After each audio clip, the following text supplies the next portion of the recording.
Honourable guests, ladies and gentlemen, firstly I'd like to thank you all for attending today, and I hope that when you all leave this summit, you'll all have a deeper desire to help the children of Australia and put them first. I could stand here today and act like everything's okay. I could paint a perfect picture for you about children of divorce and tell you that they're coping, and despite their circumstances that they're facing, that they'll go on and have successful and fulfilling lives. But I know that would be a lie and an injustice on my behalf. I'm not going to paint that picture today. I'm going to paint the raw and honest picture of a cracked image, of an image of a heart that has been ripped in two, of an image of children who are suffering but no one is listening to them, of an image of children who are living on the streets, who are drug dependent, suicidal, who have fallen into early teenage pregnancies, who can't focus on school and are falling behind in their education, who are depressed and just wanting someone to speak up for them. And this is why I do what I do with Voice for Kids. Children of divorce deserve respect, and children of divorce need a voice. Here I was, at the age of 9, in 1982. And only a few weeks after this event, my mother had a nervous breakdown. I never knew my mother was so unhappy because my parents never fought in front of me. I never knew until years later that in this photo, she was actually building up the courage to leave my father. I never knew because I was a child. My mother could no longer live with my father, and this was as much of a shock to him as it was to my brother and I. I would visit her in her hospital bed, yet I was confused as to why she was even there. Who was going to do my hair and cook my dinner? At night, when she always kissed me goodnight after Dad, who was going to fill that void? It is the simple things us kids think about. Within weeks, she was home from the hospital, and my father was living in a small granny flat elsewhere. What was going on? I was used to my father being out a lot as he was in politics, and functions seemed to be his priority. He was only present physically, but I needed him emotionally. Choices were being made, but hey, I had no say. Then suddenly one day my father is back in our home, and now my mother has decided to leave. I need you to put yourselves in my shoes right now, and remember that at the time, I was only 9. I needed both my mother and father, but my new life was being played out before my eyes, and I didn't like it or even understand it. In Australia, we have an Aussie saying, "She'll be right, mate." And when it comes to children of divorce, will she, or even he for that matter? In the blink of an eye, I lost everything I knew to be family. I had no say, and I had no choice. I just had to accept it because I was only a child. Why do we put such little value on kids and their thoughts and their feelings? Sadly, I feel for far too long, children have been seen but not heard. They are the victims of divorce, the forgotten victims. In 2013, 47,638 divorces were granted in Australia. Just over 47% of those divorces involved children. To be exact, 41,747 kids. And I'd hate to think of how many more were involved, as many come from wedlock relationships. At the age of 17, when my father got engaged to his new partner, I was asked by them to never mention my mother's name in the house again, to basically deny she existed. Was it really fair to be asked such a thing? I had already lost my mother's full-time care and nurturing presence for the past 8 years, and now I have to deny her existence. Only recently did I realise that I was nearly the victim of parent alienation.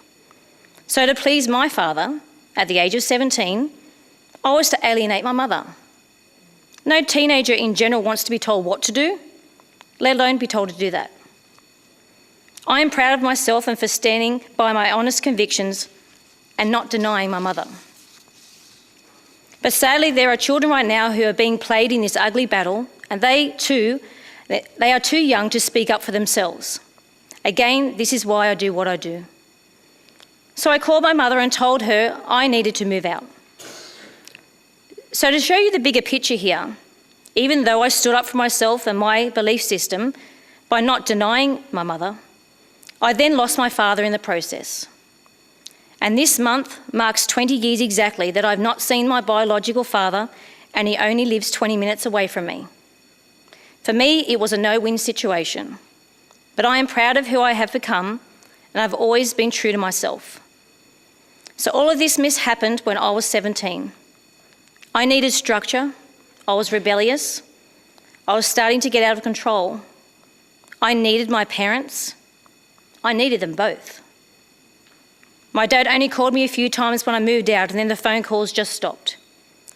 A few times he sent me a letter stating that he didn't even remember anymore why we weren't talking. I knew, and he knew. But sadly, his pride got the better of him, and he's never said sorry. So I was now a child of divorce, whose father had decided that pleasing his new wife was more of a priority than giving me the unconditional love I truly needed. I was a mess. To many, I had it all together, but on the inside, I was a time bomb waiting to happen. So from age 9 to 26, I struggled with the pain of my parents' divorce. I was angry, confused, frustrated, and bitter. I never thought that anything good would become of my life, and pretty much thought that if I got married, I'd be another statistic. Because of the lack of a father figure in my life, I clung on to anyone who told me they loved me, and at the age of 19, this led me into a very destructive and emotionally abusive relationship for over 5 years. The reason I am telling you my story is because I want you to see why a mother and a father are important to us children. I needed my mother at 9. I was only little, so vulnerable, and she was what was familiar to me. I needed my father's protection and comfort, and for him to show me what I needed one day in a husband figure. My mother couldn't show me that. So my perception of relationships and communication between a couple by then was so distorted that I was making it up as I went along. And let me tell you, it was totally destructive and unstable. Both parents bring something totally different to the table for us children. Their unique qualities and strengths complement each other and make us kids who we are today. Obviously, a man and a woman were created to reproduce, so I believe that they are both paramount in a child's growth and life. Our DNA is made up from both of our parents' DNA. When they split, it tears us in half. Children have been entrusted to parents to raise children unconditionally and then let us fly into adulthood with structure, morals, and a sense of who we are. If one parent suddenly becomes non-existent, what do you think is going to happen to a child's self-esteem and self-worth? I believe children are a gift to parents to raise with their best intentions until they reach adulthood. If they don't do it, who will? Never underestimate the power or impact both a mother and father have in a child's life. Today, the system is dictating to children how families should look. And I ask, is it in the best interest of the child? I don't think so. The children are asking, why can't I have both my mother and father in my life? I love them both. Sadly, I am seeing selfish parents putting their own needs first and forgetting about the middleman who is crying out to be heard. Some parents are too concerned about getting the house, boat and car without seeing the pain they are causing their children who don't even care about material things. They just want to have their mother and father in their life. Parents only have a short time to get this right.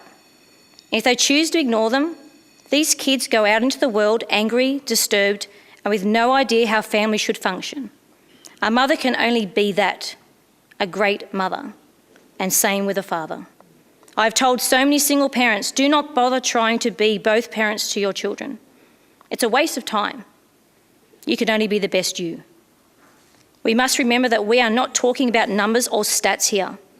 We are talking about human beings, real lives, and if we only see them as numbers and stats, we could set these children up for such unnecessary pain, and I can assure you, it would not be to the benefit of our country.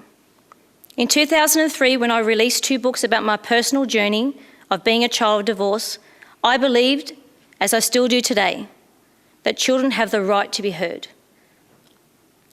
I realised that there was nothing out there to help families understand the true pain of the child, and our country was lacking in major resources to help parents understand the true impact a divorce has on a child.